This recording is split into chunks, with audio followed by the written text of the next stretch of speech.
Well, the Treasury Department is warning that a debt default that could come on October 16th, according to the Treasury Secretary, could trigger economic calamity.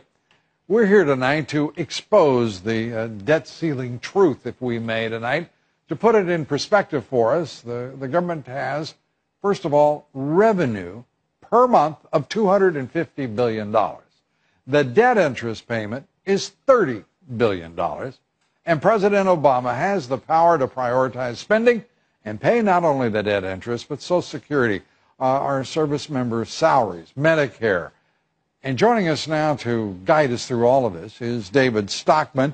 He is the former head of Office and Management and Budget under President Ronald Reagan. David, it's great to have you with us. And we are also joined by Chris Edwards. He's Director of Tax Policy Studies at the Cato Institute. It is terrific to have you here, Chris. Thanks, Lou. David, let me turn to you first. How can there be so much hyperbole and so much, frankly, what a very good friend of mine calls gross over-exaggeration about this? Well, that's the right word for it. I think if we cut to the chase and make clear, there will be no default on the public debt unless President Obama orders it, because he has the power to allocate or prioritize the revenue coming in, and therefore October 16th is a phony date designed to lever the Congress and to intimidate the Republicans who are finally trying to stand up for the future of this country and stop the massive increase in debt.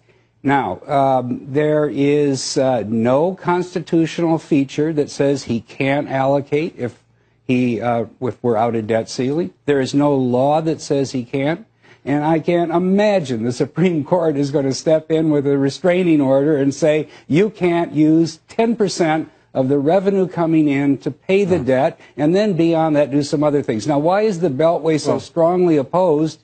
Because it would force a negotiation over time to get some real change and reform to stop the entitlement machine. And that's which has occurred. That's what they're hiding. Which has occurred over our history. Chris, your thoughts, the idea that default is now being characterized in such dramatic and frankly, this administration employing such rhetoric of fear. I mean, this is a real contrast with a man who was elected on hope and change to be engaging in this kind of, I'll say what it seems to be, fear-mongering. No, that's exactly right. And for one political party to use either a government shutdown or the debt limit to try to get some policy proposals of theirs considered by the White House is an entirely reasonable thing that's happened many times during David's tenure in the White House and in the 90s as well. So this is a normal thing. I mean, the problem here is that President Obama and the Democrats excluded the Republicans from the Obamacare policy right from the beginning. Obamacare got no Republican votes in the House or Senate, and ever since President Obama has made these unilateral decisions on changing Obamacare. So the Republicans, of course, feel excluded.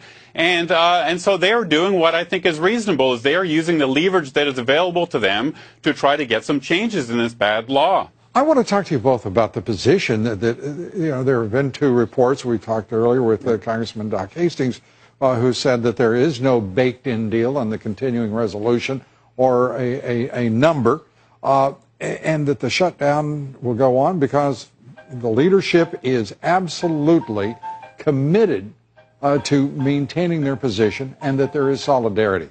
But the truth of the matter is that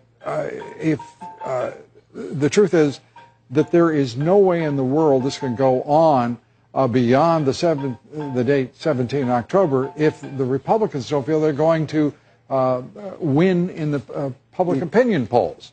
And right now, Mr. Obama is losing badly. Right. But I think that's why we're into the accelerated fear-mongering. That's why we're into the name-calling, because the establishment dreads the day when it becomes clear that there is no Armageddon, there is no default, the president will pay the interest. It's only $30 billion, 10% of the total revenue coming in,